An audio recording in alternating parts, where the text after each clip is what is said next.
ES Audio. From the Evening Standard in London, I'm Mark Blunden and this is The Leader. As energy companies' profits continue to soar, much of the UK's population are unable to afford to heat their homes this Christmas. But with increasing numbers of London households being forced to eke out their heating rations after seemingly endless gas and electricity price hikes, campaigners are alerting households with prepayment meters. Claim and cash in your energy bills support scheme vouchers. In fact, despite the recent cold snap, still more than 1 million households with prepayment meters have not cashed in their monthly energy support vouchers. We'll hear more on how to do this shortly with Simon Francis, coordinator of the End Fuel Poverty Coalition. It comes after protests this month that saw activists unfurl a banner from Westminster Bridge to protest against the government over the fuel poverty crisis. It was part of the Warm This Winter campaign, and campaigners gathered in Parliament Square. Here's one of the protesters, Barry Duckett. I'm a pensioner, same as my wife. We live together in a lovely little flat, but the problem is we can't turn the heating on in the water because it's not cost effective. You know, if we do that, then we've got to make a major decision whether or not we're going to eat the next day or, you know, whether we can afford it. It's balancing the books all the time. That's the problem. And this is Ruth London, founding member of Fuel Poverty Action. What we're seeing now is absolutely appalling. There is no reason why people in this country should be freezing, dying from cold, or why people should be leaving their children hungry in order to pay the energy companies instead. Now we're joined on the line by the End Fuel Poverty Coalition's Simon Francis. Simon, what do people need to know about claiming what they're owed? Everyone is entitled to support from the government through the Energy Bill Support Scheme, and this is around £400 for every household. For many people who are on direct debit, or who are on standard credit, they will get this applied directly to their bills or transferred directly to their bank account, and they don't need to take any action. For those who are on prepayment meters that are smart meters, again, very little action needed. It will be applied directly to your smart meter. The problem really comes for people who are on traditional prepayment meters, where often they'll have to go and top up at a store or by text message to add more credit to their meter. And what the recent figures have shown is that there's a real problem in terms of the numbers of people cashing their vouchers and redeeming them and getting the money that they're entitled to. So how come so many of these vouchers have gone unclaimed? There's a variety of reasons really as to why people may not have claimed them. First of all, they may not have opened the letter, or they may not have opened the email. They may have been suspicious of the email or the text message that has come through because they weren't expecting it. And obviously, you know, we certainly don't want people falling for scams. So that was probably a problem in terms of the design of the programme itself. But obviously,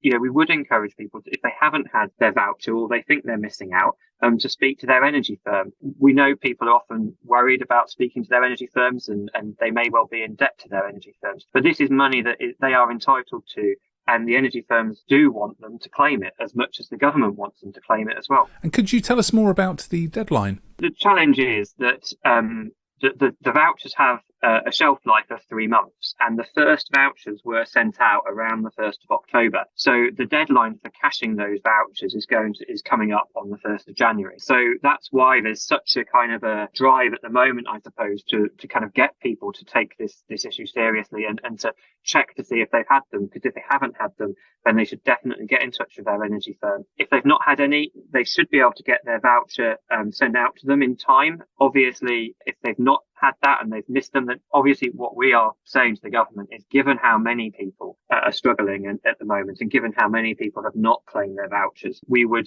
urge the government to extend the voucher redemption period from 3 months to 4 months to give people a bit more time to cash those vouchers and redeem the money. However, they will still be entitled to the other vouchers that may have also been sent and they haven't received. So again, it's phone your energy firm, check to see how they've sent your voucher, and then go back and check to see if you've had it. What are you hearing from your colleagues about how people are coping this Christmas? The stories we're hearing from people, you know, right across the country, and London is on the front line of fuel poverty crisis in many ways. People in really dire situations, you know, older people who have been living in one room of their home for weeks now because they can only afford to heat one room. Again, people not having hot meals, and people going to food banks and saying, I only want stuff that I can eat cold because they can't afford to put the cooker on to heat up a meal. This is the reality of life in fuel poverty for, sadly, millions of people right up around the country.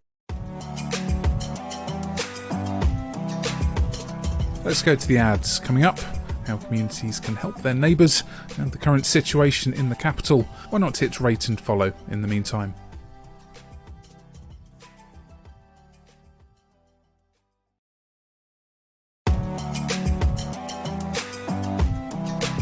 Simon, could you give us a bit of context about the intersection with the cost of living crisis? Absolutely. I mean, everyone's being squeezed from every single part of their wallet, from what they pay in the shops for food and for goods, to what they're paying for their petrol, to what they're paying for their heating and for their electricity. I think the problem with not then putting on your heating is that you end up living in a cold, damp home. And if you live in a cold, damp home, then you're much more susceptible to illness. If you have a pre-existing health condition, especially a heart condition or a lung condition, it's made much worse. For people who are disabled, examples of people not being able to charge their wheelchairs. So they can't get out, they can't get about, they can't use vital medical equipment because they just have run out of money to do that. And it's, those sort of problems are storing up and are going to present themselves at the door of the NHS. The other challenge, I think, for families is, especially with kids, we know that living in a cold home, harms your child's development. I think everyone will have experienced over the recent cold snap what it's like to try working or kind of studying or thinking in a cold environment. And it's really difficult. And if you kind of live in that sort of environment for weeks and months on end, then that will add up and it will take a toll on people's cognitive abilities and their development. What more can communities do to help people who are struggling at the moment? Well, we know that communities up and down the country are stepping in to help their neighbours. And we know that people are very concerned about the impact of fuel poverty on their communities. So clearly people are already donating to food banks. I would encourage people to continue to do that. There are also what's called fuel banks as well. So you can donate so that they will go out and then help people with prepayment meters specifically. But you can also just check on your neighbours, make sure they are staying warm, seeing if there's anything you can do to help them. I think that as the winter progresses, more and more heat banks, warm spaces are being set up. They all need volunteers. They also, potentially, if they're run by charities especially, will need help in terms of the running costs of keeping those going. So there's lots of ways that people can get involved either through charities or directly in their own communities. What's the current picture in London? London has often seen some of the highest levels of fuel poverty. This is going back decades. And whilst fuel poverty affects every part of the UK, there are parts of London that are particularly suffering from it. And I think there's particular types of housing that people find very difficult to keep warm. And some of the poorly insulated flats and houses in London are amongst those that have the highest levels of fuel poverty. But there's plenty of groups in London who are helping. There's people who are starting up community energy projects. So, for instance, that means if you've got a tower block, you can put some solar panels on the top of it. That can help heat everyone and also return energy to the grid. So there's things like that are happening. There's advice that's being provided by charities such as Advice for Renters, working with people in Brent to help them stay safe and warm this winter. But there's also a lot of campaigning going on. Whether that's the tenants' organisations or people like South West London Law Centres, they're out there advocating on behalf of people in fuel poverty every single day of the week. When people's backs are against the wall, they come out fighting, and people in London are doing that and making sure that they're doing what they can to help those most in need. What more would you like to see the government do? There's a very clear political choice that the government can make. If they close the investment loophole in the windfall tax, this is the windfall tax on energy firms' profits, it'd raise £22 billion.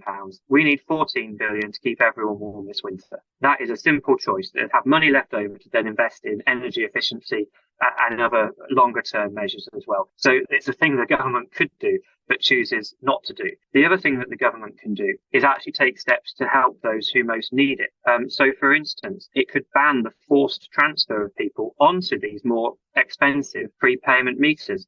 There's now growing calls from charities, from MPs, even the energy industry, I think, is slowly coming around to the fact of realising that prepayment meters are not appropriate for people during the just cost of living crisis, especially for those who are the most vulnerable. And the government could ban the forced transfer on these by enforcing existing regulations and issuing updated advice to energy firms and to magistrates.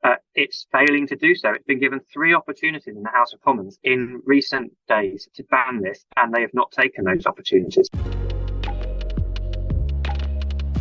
There's more news and features in the Evening Standard newspaper and online at standard.co.uk. That's The Leader. We're back on Wednesday, the 28th of December at 4 p.m.